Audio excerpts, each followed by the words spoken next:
The 17th of June 1942. Over the occupied coastline of northern France. British bombers glide in tight formation. Engines hum steadily against the night sky. Every aircraft holds its course with precision, carrying men and ordnance deep into enemy territory. Below, German radar stations flicker with activity. Operators lean forward, eyes scanning the screens. A faint blip appears, then vanishes. Signals that should have warned of the incoming formation disappear as if swallowed by the darkness. Britain's bombers advance with uncanny timing, exploiting gaps the Germans believed impossible. Freya and Würzburg stations, spread along the French coast, fail to lock onto their targets. The RAF moves like a shadow through the enemy's watchful eye. Each undetected mile brings the bombers closer to vital rail yards and supply depots. In those moments, German confidence in their radar network falters, unaware that Britain has already rewritten the rules of detection. The stage is set for a battle of technology, tactics, and willpower that will stretch across the night skies of occupied France. By mid-1942, Britain had transformed its strategy from defensive survival to calculated, strategic offensives over occupied Europe. The Royal Air Force's Bomber Command had evolved into a tool of both precision and terror, aiming to disrupt German supply lines, industrial hubs, and transport infrastructure. Each sortie carried more than explosives. It carried Britain's determination to project power deep into enemy-held territory. The challenge was formidable. Germany's occupation of France had created a buffer zone that extended from the Channel coast deep inland, populated with radar installations, anti-aircraft emplacements, and a growing number of Luftwaffe night fighters. Britain's bombers had to navigate this labyrinth while maintaining the element of surprise, relying on intelligence, timing, and technology to evade detection. German radar systems, central to their defensive confidence, were spread along the French coast with mathematical precision. Freya sets, long-range early warning systems, could detect high-flying aircraft up to 100 kilometers away under ideal conditions. Würzburg tracking stations, though shorter in range, were precise, capable of plotting aircraft trajectories in real time. On paper, these systems created an overlapping net that should have made covert penetration impossible. Each radar hut was staffed by operators trained to interpret blips, manage azimuth readings, and alert Luftwaffe units to intruding bombers. Yet, these networks were optimized for assumptions that the British were about to shatter: standard formations, expected altitudes, and linear approaches toward key targets. Britain's response was meticulous. Bomber Command altered flight patterns, varying altitudes to exploit gaps in radar coverage. Squadrons maintained strict radio silence, reducing detectable emissions that German systems might pick up. Navigation depended on a combination of dead reckoning, coastal visual cues, and the nascent use of electronic guidance beams that were yet to be widely understood by German operators. Intelligence from Bletchley Park provided crucial insights into German radar frequencies, operating patterns, and command routines. Every raid became a complex orchestration of timing, spacing, and speed, designed to exploit both the strengths and weaknesses of the enemy's technology. The human element in German radar stations further compounded vulnerabilities. Operators were often young and inexperienced, their training rigorous but limited by the speed of wartime expansion. Night shifts demanded constant attention and rapid interpretation of data, with fatigue and stress undermining precision. Even a brief lapse could allow an entire bomber formation to vanish from the radar screen. Freya and Würzburg systems, powerful yet rigid, required precise calibration. Any misalignment or environmental interference, terrain masking, signal reflection, or atmospheric distortion, could render them momentarily blind. Britain's planners understood these nuances, designing missions that deliberately leveraged human error alongside technological limits. Geography itself favored the intruders. Northern France's coastline, with its cliffs, estuaries, and irregular terrain, created natural radar shadows. British crews flew routes that wove through these blind spots, taking advantage of valleys and ridges to mask their approach. Coastal radar installations, positioned to cover wide stretches of ocean, left gaps over land where aircraft could traverse undetected. These routes were meticulously plotted. Deviation by even a few kilometers could expose a bomber to immediate interception. Every sortie demanded discipline, coordination, and an intimate understanding of the enemy's network. British technological ingenuity complemented tactical adaptation. Although electronic countermeasures were in their infancy, early forms of jamming and signal interference were tested to disrupt German radar returns. Dummy transmissions, reflective strips dropped from aircraft, and minor timing manipulations could produce false echoes or obscure real ones. These tactics, combined with careful planning, allowed RAF bombers to slip past what should have been a formidable barrier. Each successful raid reinforced confidence and provided invaluable feedback, sharpening subsequent missions. By mid-1942, the situation was clear. German radar, though sophisticated and well-staffed, could not account for the full complexity of British planning. Bomber Command's operations exposed systemic vulnerabilities in both technology and doctrine. While German engineers focused on mechanical and electronic precision, Britain exploited adaptability, human unpredictability, and ingenuity. The gap between theoretical capability and operational reality was widening rapidly. The night skies above occupied France had become a proving ground, where British determination collided with German expectation. Every mission tested the limits of detection, human endurance, and machine reliability. In this crucible, patterns began to emerge, revealing weaknesses in radar placement, operator procedure, and the assumptions underpinning German defense strategy. Britain was not merely attacking targets, it was probing, learning, and exploiting the enemy's blind spots. These insights set the stage for a deeper understanding of the technological and strategic landscape across the continent, foreshadowing the methods that would dominate IAF operations for the remainder of the war. As Bomber Command honed its techniques, the broader context of the radar race became increasingly critical. Germany had invested heavily in early warning networks along the Atlantic coast, confident that Freya and Würzburg systems would provide uninterrupted detection. Freya stations were designed to scan long-range approaches, while Würzburg dishes tracked individual aircraft with precision. Operators relied on overlapping coverage to ensure that no formation could slip through undetected. Yet these networks were constructed with assumptions that did not match the evolving reality of British tactics. Bombers no longer approached in predictable paths or altitudes. Their formations were flexible, timed to exploit gaps between stations. British intelligence played a crucial role in this evolving contest.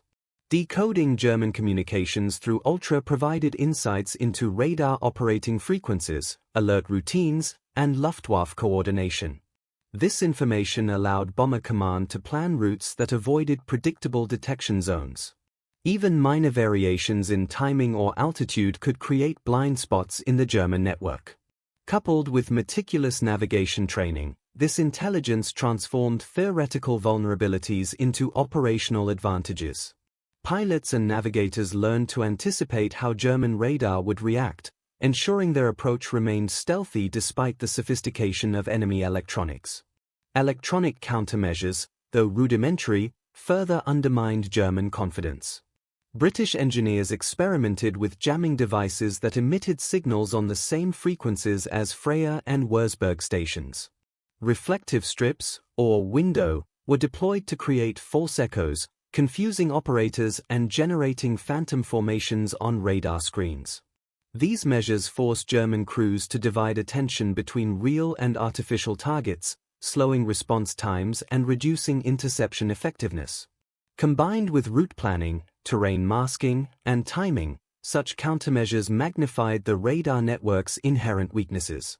The human factor within German operations also contributed to radar failure. Freya and Würzburg operators were often young, tasked with long hours of continuous monitoring. Fatigue, combined with pressure from the Luftwaffe High Command, increased the likelihood of misinterpreted signals.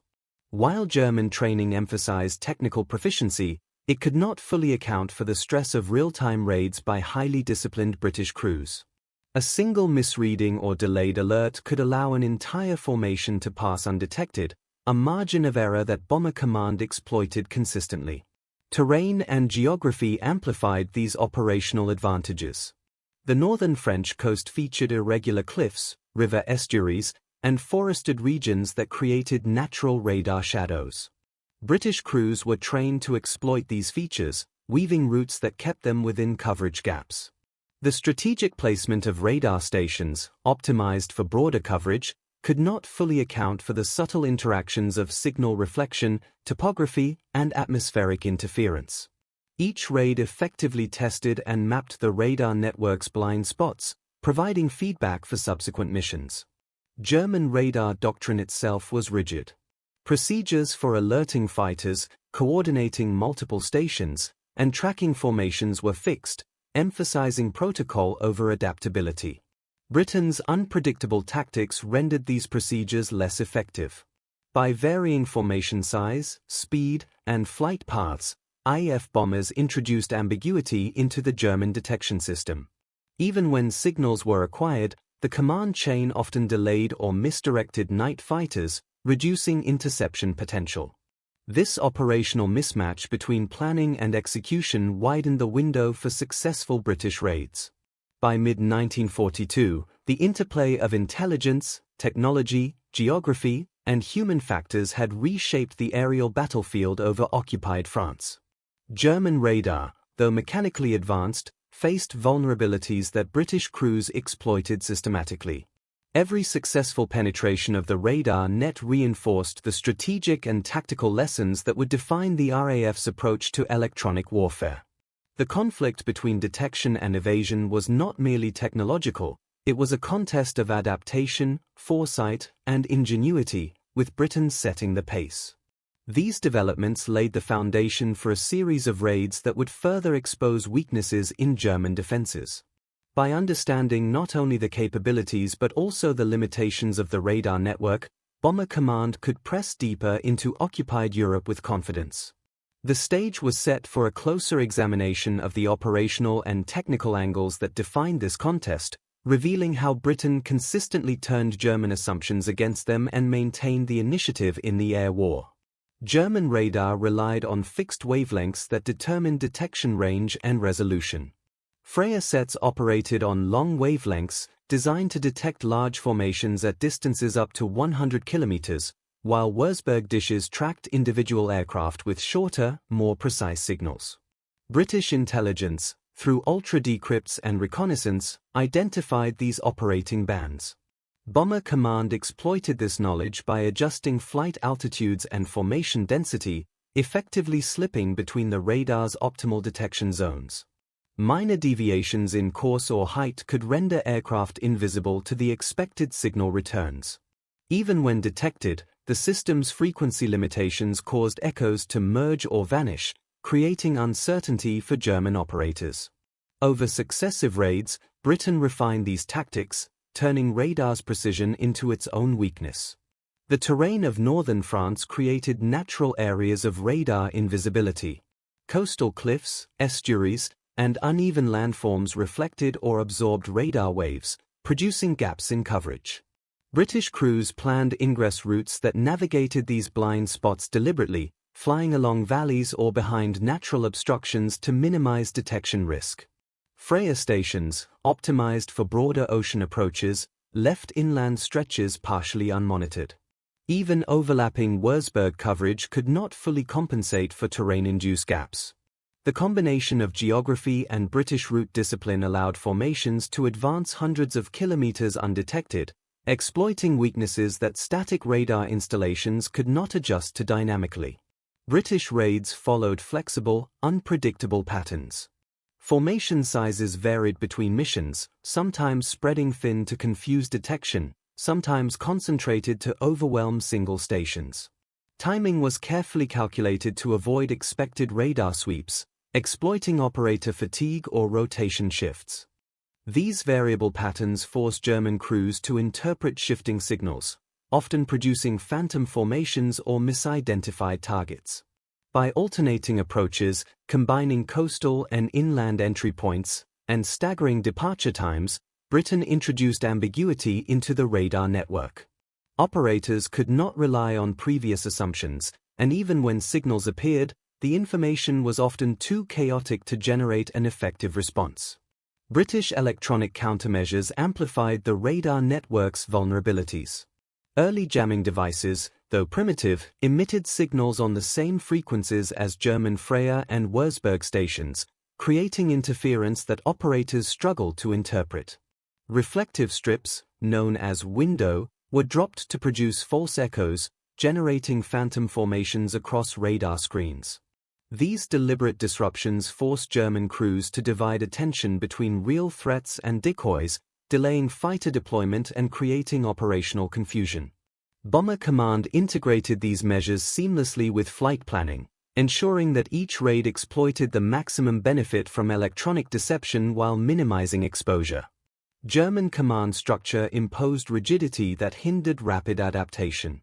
Freya and Würzburg stations transmitted data to centralized Luftwaffe command posts, where decisions about interception were made. Any detected formation required verification, calculation, and clearance before night fighters could launch.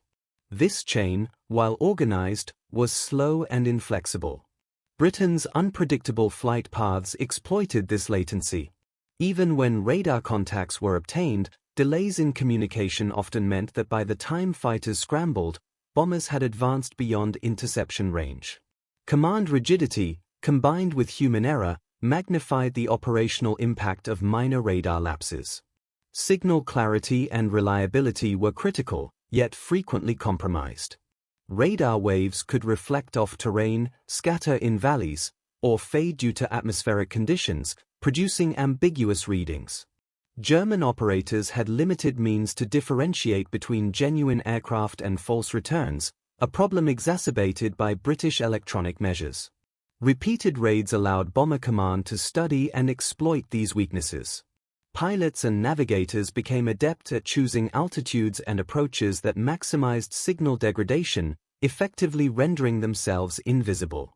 Over time, the accumulation of these small advantages created a significant gap between what German radar theoretically promised and what it delivered in practice. Nightfall, the 21st of March 1943. Over northern France, a squadron of British bombers climbs silently from bases in southern England, engines muted under strict radio silence. The target, a key rail hub supplying German forces along the Channel coast. Every navigator knows the stakes. Every crew member understands the fine line between detection and survival. Britain's strategy has evolved to exploit the full range of German radar weaknesses, and this mission will test the limits of both technology and human endurance. Freya stations along the coast flicker to life, scanning the horizon, while Würzburg dishes attempt to track any moving blips. Operators lean forward, tension etched across faces. A faint echo appears, then splits and vanishes. Signals bounce inconsistently, merging with phantom reflections from reflective strips dropped by earlier sorties. The radar network, designed to cover every approach, struggles to provide a coherent picture. The German High Command had assumed standard bomber behavior, linear formations, and predictable altitudes. This raid disregards all such assumptions. British crews exploit these gaps deliberately. Formation spacing is irregular, timing staggered. Some bombers fly lower to skirt Freya coverage along estuaries, others higher to slip between Würzburg beams.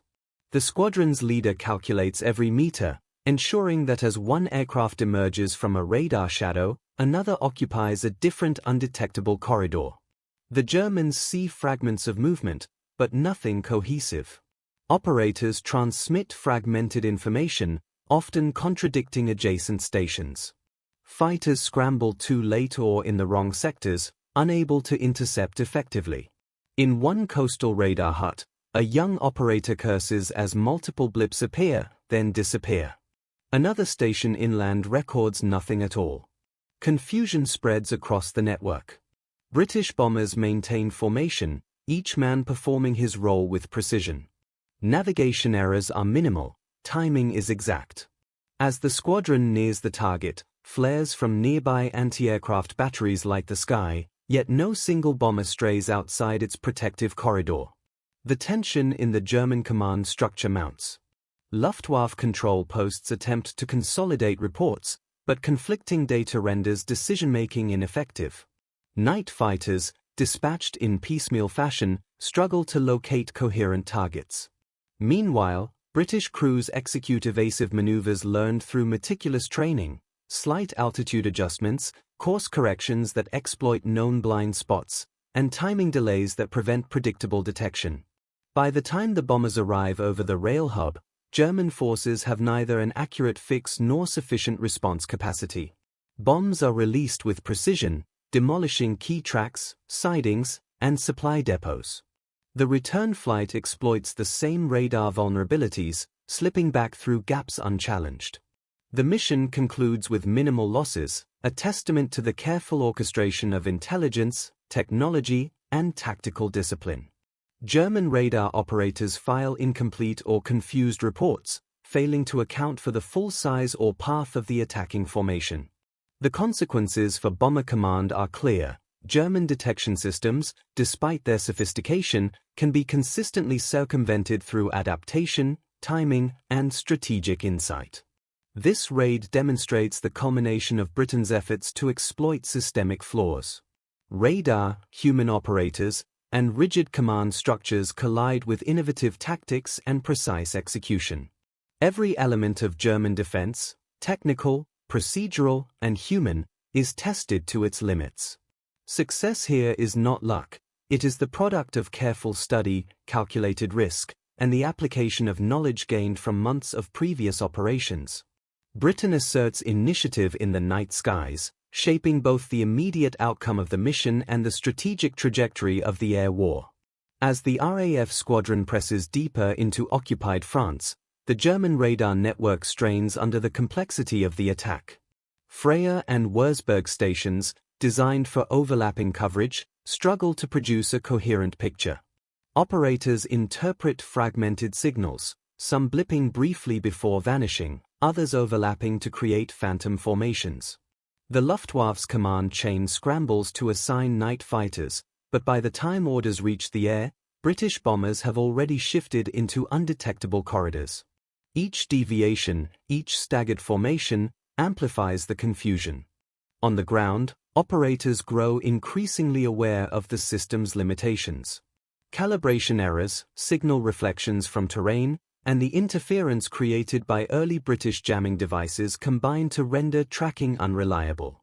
A Würzburg dish near Calais reports multiple echoes, yet the blips do not match the expected size or formation. Operators call for verification from neighboring stations, only to receive conflicting data. The radar network, theoretically a fortress of detection, has become a maze of ambiguity. British crews exploit this fully, weaving through gaps, adjusting altitudes, and timing their approach to coincide with moments when German operators are least prepared to interpret the signals. High above, the bombers maintain rigid discipline. Pilots and navigators execute maneuvers designed to maximize exposure gaps and minimize radar returns. Flight engineers monitor speed, fuel, and altitude, ensuring that no deviations create detectable anomalies. Bomber formations split and converge with precision, creating patterns that German radar cannot reconcile. Each blip on a screen becomes suspect, each detected signal demands verification. By the time fighters are dispatched, the intruders are already over their targets, releasing ordnance with calculated efficiency. Rail yards, supply depots, and key transport nodes are destroyed in minutes. German night fighters, flying blind and guided by flawed reports, struggle to make contact. Interceptions are sporadic, poorly timed, and largely ineffective. Command frustration mounts as each sortie highlights the gap between theoretical radar capability and operational reality. Despite mechanical sophistication and numerical coverage, German forces cannot contend with Britain's integrated strategy of intelligence, route planning, and emerging electronic countermeasures.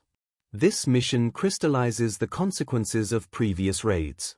RAF crews now possess operational templates that exploit radar weaknesses consistently. German stations, no longer able to rely on static assumptions or predictable bomber behavior, face systemic challenges in detection, tracking, and response.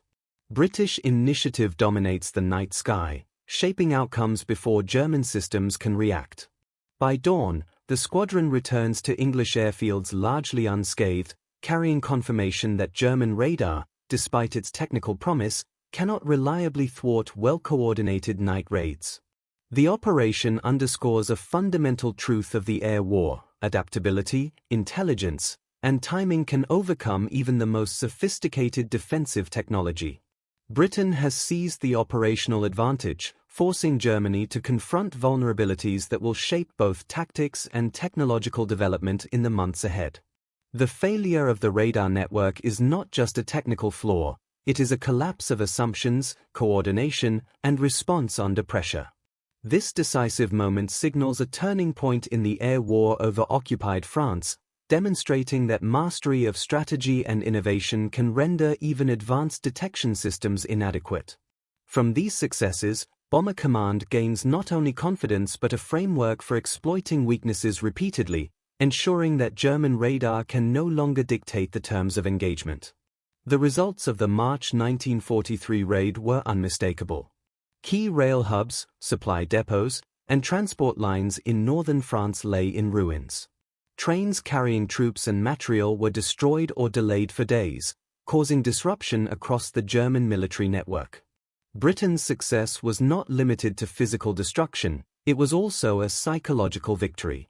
RAF crews returned to England with confirmation that carefully executed strategies could bypass German radar defenses with minimal loss.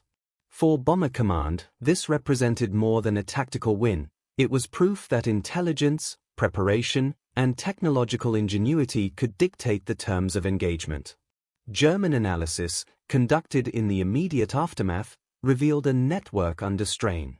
Operators reported intermittent contacts, phantom echoes, and overlapping signals that could not be reconciled. Command centers struggled to consolidate information, with night fighter controllers often relying on incomplete or misleading data. Reports from the field acknowledged both human error and mechanical limitations. While engineers focused on technical calibration and frequency adjustments, operational procedures remained rigid, leaving systemic vulnerabilities unaddressed. The German military faced a growing recognition: radar, though advanced, could not account for the adaptability and unpredictability of British air operations. RAF successes encouraged further experimentation with electronic countermeasures. Crews noted which routes and altitudes produced minimal detection, refining tactics for subsequent missions. Window deployment techniques, initially tested in limited raids, were systematically integrated into operations. Pilots and navigators applied lessons learned from terrain masking, timing, and formation variation. Each successful penetration of the radar network became a data point, a building block for larger, more ambitious raids.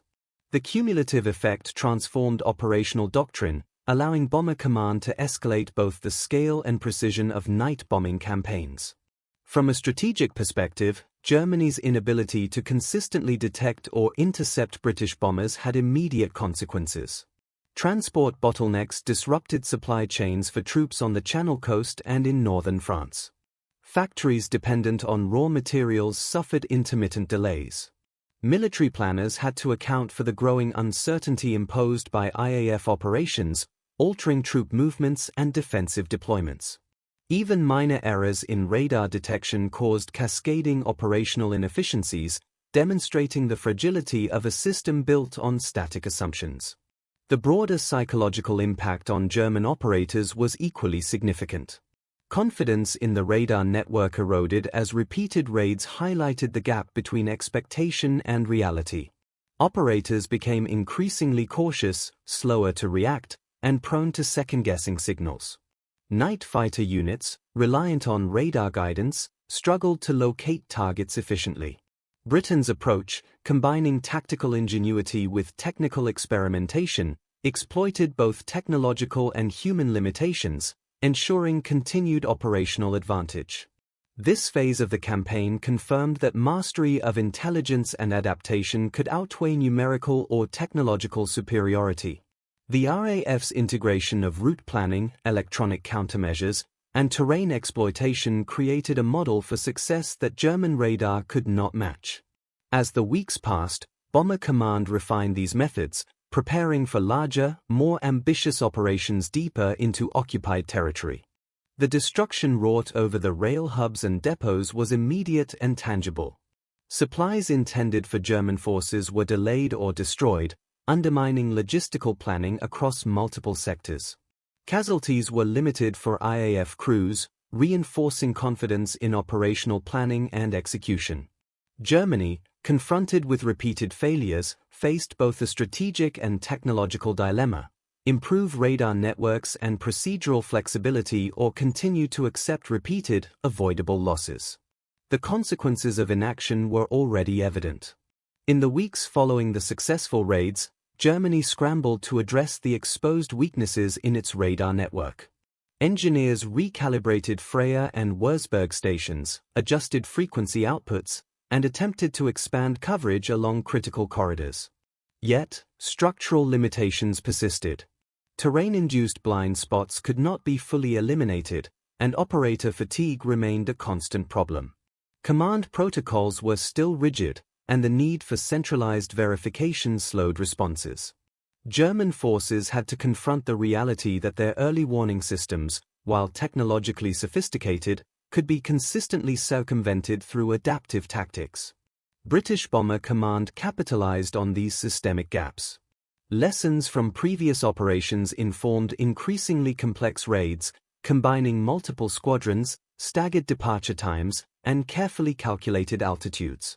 Electronic countermeasures became more refined. Window strips were deployed with greater precision, jamming devices were integrated where feasible, and flight paths were designed to exploit both technical and human limitations in German detection. Pilots and navigators had become adept at predicting radar behavior, exploiting every lapse, and refining timing to ensure mission success. The operational consequences for Germany were immediate. Supply lines remained disrupted, critical rail hubs stayed incapacitated for days, and military movements faced repeated delays. Night fighter units, increasingly frustrated by missed interceptions, began to lose confidence in radar guidance. Even when detection occurred, the command chain's slow response and procedural rigidity meant that few bombers were intercepted. German reports began documenting these repeated failures, acknowledging that radar coverage alone could not guarantee defensive success. These developments set a precedent for the air war over occupied France. Britain's advantage was not merely technological but procedural and intellectual. By integrating intelligence, route planning, terrain analysis, and early electronic measures, Bomber Command consistently dictated the terms of engagement. Germany was forced into reactive measures, expending resources to chase shadows while Britain retained operational initiative. By mid-1943, the pattern was unmistakable. RAF night raids penetrated radar networks with increasing reliability. Germany's attempts to patch weaknesses provided only temporary solutions. Training, equipment upgrades, and frequency shifts could not compensate for the adaptability of British tactics. Operational doctrine in the Luftwaffe had to adjust, but the pace of adaptation lagged behind IAF innovation. British crews, meanwhile, grew more confident and capable, setting the stage for larger-scale bombing campaigns targeting industrial centers and transportation hubs deeper within occupied Europe. The cumulative effect extended beyond immediate tactical gains. German planners now faced strategic uncertainty regarding coastal and inland defense, compelled to reconsider the reliance on radar networks as the backbone of night air defense. Britain's ability to operate undetected demonstrated the importance of intelligence, human judgment, and technological flexibility. Each raid reinforced the lessons learned, establishing a cycle of adaptation and counter-adaptation that defined the next phase of the air war. The story of Britain's night raids over occupied France is not simply one of bombs and destruction. It is a story of adaptation, intelligence, and ingenuity triumphing over technological might. German radar, once considered an impenetrable shield, was revealed as vulnerable to strategy, timing, and human insight. Britain demonstrated that understanding the enemy's assumptions could be as decisive as any weapon. Every misread signal, every blind spot in the terrain, and every delayed response became a pathway for success, turning sophisticated detection into uncertainty. This episode underscores the evolving nature of modern warfare. Technology alone does not guarantee victory. It must be paired with flexibility, innovation, and meticulous planning. Bomber Command's integration of intelligence from Bletchley Park, electronic countermeasures, and precise navigation exemplified a new paradigm in combat. Pilots, navigators, and engineers operated as a single, adaptive system, able to exploit flaws in even the most advanced defensive networks. Germany's confidence in radar revealed the limitations of rigidity, highlighting that operational assumptions can be as critical as machines themselves. The raids over France also carry a human dimension. Behind every radar blip and countermeasure was an individual, operator, pilot, or engineer, whose decisions and skills shaped the outcome. Britain's success relied on both human judgment and mechanical ingenuity, showing that technology amplifies human capability rather than replacing it. The night skies became a theater where intellect and precision mattered as much as courage and endurance. Ultimately, the failure of German radar to consistently track British bombers reflects a larger truth about warfare. Adaptability and insight often outweigh raw capability. Britain's mastery of the night, of deception, and of timing shifted the balance in the air war, demonstrating that victory is earned not just through force, but through knowledge, preparation, and the relentless pursuit of advantage. The lessons of these raids would resonate beyond France, influencing tactics, technology, and strategy for the remainder of the conflict.